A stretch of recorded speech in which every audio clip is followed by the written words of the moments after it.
Coming to you, آپ اس وقت جناح convention centre میں موجود ہیں جہاں پوری دنیا کا میڈیا اس وقت ہے. پلیز ہمیں بتائیں how is the day today اور اس وقت تک کیا سچویشن وہاں پہ آپ دیکھ رہے ہیں؟ حوالے سے کوئی مثبت خبر یا پھر کوئی بھی ڈیولپمنٹ سامنے آئے گی.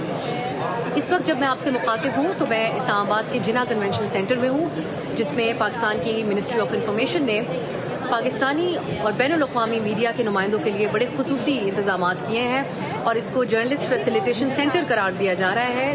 اس کو یہ نام دیا گیا ہے جو کہ میری بیک گراؤنڈ میں آپ دیکھ رہے ہیں. یہاں پر امریکہ اور ایران سے آنے والے جرنلسٹ جن کے لیے ایک اور بڑی خاص سہولت دی گئی تھی کہ ان کو ویزا آن ارائیول دستیاب تھا، کیونکہ جو ٹاکس کے حوالے سے یہ حتمی خبر سامنے آنا کہ ایران اور امریکہ مذاکرات کی میز پر بیٹھیں گے، یہ سب کچھ اتنی جلدی ہوا کہ اس میں جو 2 سے 3 ہفتے کا وقت لگتا ہے پاکستان کا ویزا آبٹین کرنے کے لیے، تو وہ تو ممکن نہیں تھا صحافیوں کے لیے. لیکن پاکستان کی حکومت نے، وزارت خارجہ نے فوری طور پر اس سہولت کا انتظام کیا. میں بھی آج خود کو روک نہیں پائی اور میں نے اپنی پہلی یوٹیوب ویڈیو یہیں سے بنانا مناسب سمجھا.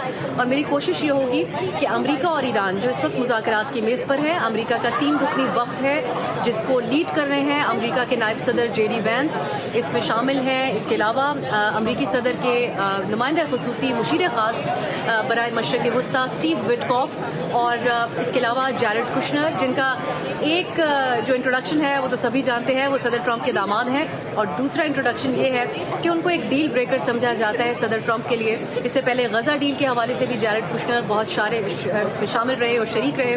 اور پھر اب جو ہے ایران اور امریکہ کے درمیان پاکستان کی سہولت کاری میں جو مذاکرات ہو رہے ہیں اس میں بھی جیرڈ کشنر شامل ہے. یہ 3 رکنی وفد تھا امریکہ کا، دوسری طرف ایران کا ایک 14 رکنی وفد ہے.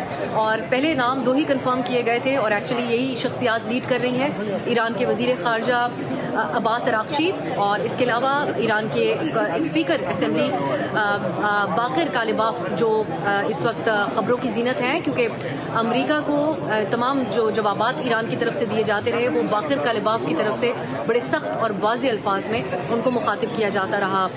بہت ہی ایک پروقار انداز میں دونوں ڈیلیگیشنز کو ویلکم کیا گیا. لیکن ہمیں جو مناظر نظر آئے جب ایران کا ڈیلیگیشن پاکستان پہنچا، ان کو پاکستان کے فیلڈ مارشل اور وزیر خارجہ جس انداز میں ویلکم کرنے کے لیے گئے. اور پھر ایک اور سمبولکلی بڑی امپورٹنٹ بات تھی، جیسا کہ آپ سب جانتے ہیں کہ ایران میں جو اٹیکس کیے گئے اس میں 150 سے زائد بچوں کو جو اسکول پہ اٹیک کر کے شہید کیا گیا تھا، ان بچیوں کی اور بچوں کی تصویریں، ان کے بیگز اس جہاز میں سمبولکلی رکھے گئے جس میں ایران کا ڈیلیگیشن آیا، اور انہوں نے یہ پیغام دیا کہ وہ بھولے نہیں ہیں پچھلے کچھ عرصے میں اس جنگ میں جس قسم کی وائلیشنز ہوئی ہیں، جس قسم کے وار کرائمز کمٹ ہوئے ہیں.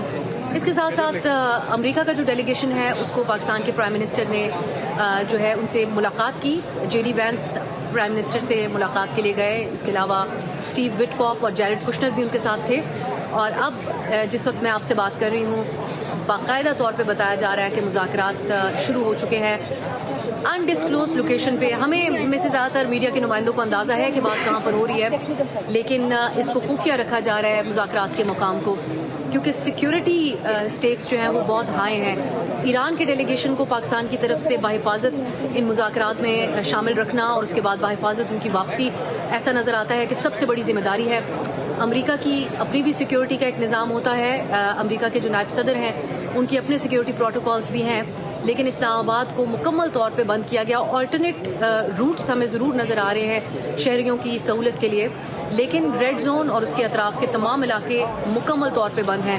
ہم بطور جرنلسٹ بھی یہاں پر اپنی گاڑیوں میں نہیں آئے، بلکہ ہمارے لیے بھی ایک شٹل سروس کا اہتمام تھا. لیکن یہ جگہ آپ کو دکھانے کا مقصد یہ بھی ہے کہ انفارمیشن منسٹری نے کافی انٹرنیشنل سٹینڈرڈز کے انتظامات کیے ہیں، اور ہمیں بتایا جا رہا ہے کہ بہت جو ہے وہ جلد بازی میں ان کو یہ اقدامات کرنے پڑے، کیونکہ اگین مذاکرات کے حوالے سے حتمی طور پہ ایک خبر جو ہے وہ سامنے نہیں آئی تھی اب سے چند دن پہلے تک، اور اس کے بعد یہ انتظامات کیے گئے.